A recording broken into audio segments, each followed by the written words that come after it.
Assalamualaikum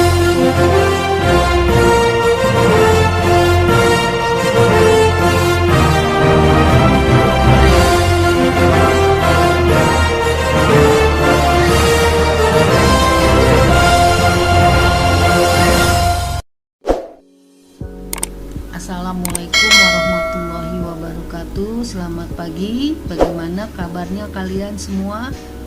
Kuharapkan kalian masih tetap semangat dan sehat untuk mengikuti pembelajaran jarak jauh. Sebelum kita memulai pembelajaran, kita berdoa menurut agama dan kepercayaannya masing-masing. Berdoa mulai. Ya, terima kasih. Untuk hari ini kita akan membahas materi tentang pengolahan bahan pangan hasil peternakan dan perikanan menjadi olahan bahan pangan setengah jadi. Adapun KD pada hari ini adalah KD 32, yaitu menganalisis prinsip rancangan pembuatan, penyajian dan pengemasan bahan pangan hasil peternakan seperti daging, telur, susu, dan perikanan seperti ikan, udang, cumi, rumput laut menjadi produk pangan setengah jadi yang ada di wilayah setempat. Kemudian KD 42 membuat bahan pangan setengah jadi dari bahan pangan hasil peternakan baik dari daging, telur, susu, dan perikanan seperti ikan, udang, cumi, rumput laut yang ada di wilayah setempat serta menyajikan dan melakukan pengemasan. Adapun tujuan pembelajarannya adalah 1. Siswa dapat mendefinisikan olahan bahan pangan setengah jadi. 2. Mengidentifikasikan bahan pangan hasil peternakan dan perikanan. 3. Memberikan contoh olahan pangan setengah jadi dari hasil perikanan dan peternakan. 4. Menyebutkan keuntungan bahan pangan olahan setengah jadi. Sebelumnya kalian sudah mempelajari olahan makanan dari bahan pangan, peternakan dan perikanan. Sedangkan pada hari ini kalian akan mempelajari tentang olahan bahan pangan setengah jadi dari hasil peternakan dan perikanan.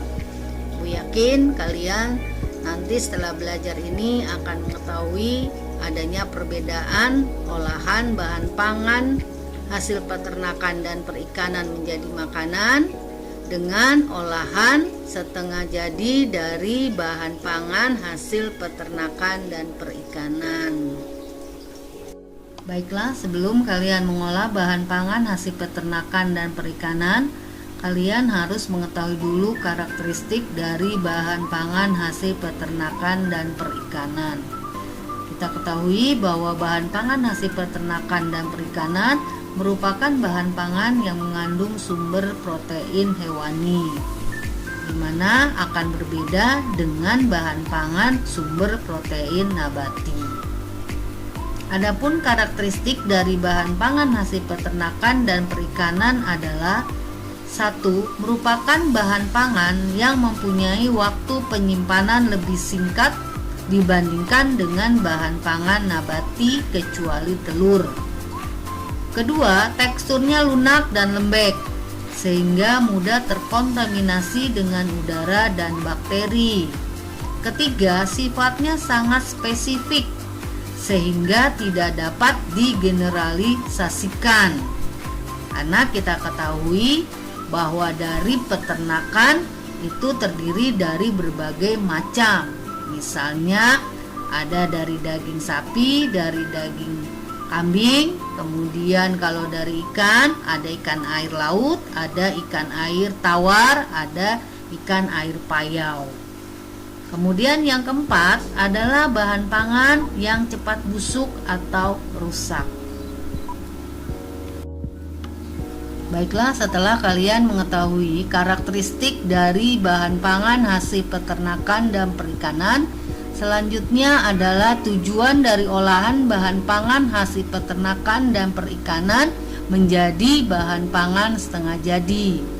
Yang pertama, dapat memperpanjang masa simpan. Yang kedua, meningkatkan cita rasa. Yang ketiga, meningkatkan nilai tambah bahan pangan. sehingga harga bahan pangan olahan setengah jadi bisa lebih mahal dari bahan pangan itu sendiri. Yang keempat, dapat meningkatkan nilai gizi.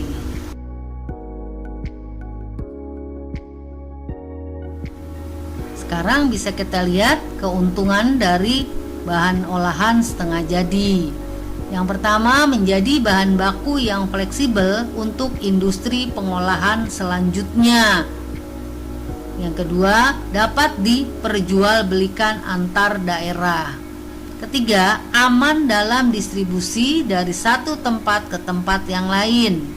Keempat, dapat dikemas lebih ringkas. Kelima, mengurangi biaya penyimpanan.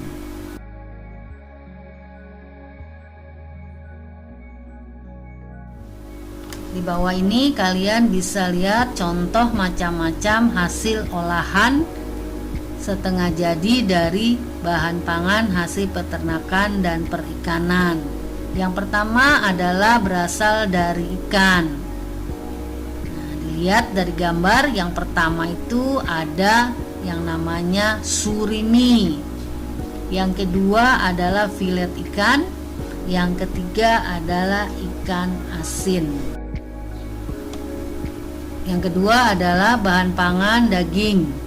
Di sini bisa kita lihat contoh produk pangan setengah jadinya. Yang pertama itu ada dendeng, yang kedua ada kornet, yang ketiga adalah sosis. Selanjutnya adalah dari daging. Di situ bisa kita lihat yang pertama ada dendeng, yang kedua kornet, yang ketiga adalah sosis. Selanjutnya adalah bahan pangan yang berasal dari telur. Nah, telur ini bisa berasal dari telur ayam negeri ataupun dari bebek yang umumnya diawetkan atau diolah menjadi bahan pangan setengah jadi. Pertama bisa kita lihat yang warnanya hitam, ini adalah telur yang diasap. Yang kedua adalah telur asin biasa. Yang ketiga adalah telur ayam negeri yang diawetkan menjadi telur asin. Yang keempat adalah bahan pangan susu. Kalian bisa lihat ini adalah produk olahan pangan setengah jadi dari susu. Ya, itu adalah keju dan yogurt. Selanjutnya adalah bahan pangan rumput laut. Nah, dari rumput laut ini bisa kita jadikan bahan pangan olahan setengah jadi, yaitu agar-agar dan tepung rumput laut. Alhamdulillahirobbilalamin, kita sudah menyelesaikan materi pembelajaran hari ini. Maka dapat disimpulkan bahwa olahan bahan pangan setengah jadi atau disebut dengan produk pangan primer adalah mengolah bahan baku pangan dengan proses pengawetan, baik pengawetan secara fisik, biologi, kimia, menjadi aneka ragam produk pangan setengah jadi.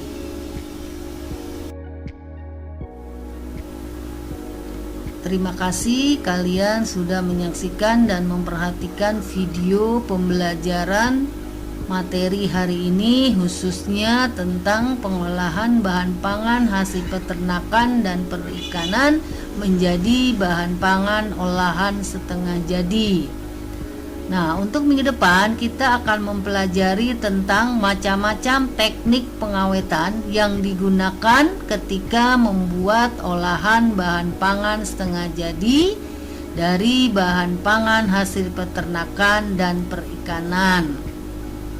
Dengan mengucapkan Assalamualaikum warahmatullahi wabarakatuh. Sampai jumpa minggu depan. Semoga kalian selalu sukses.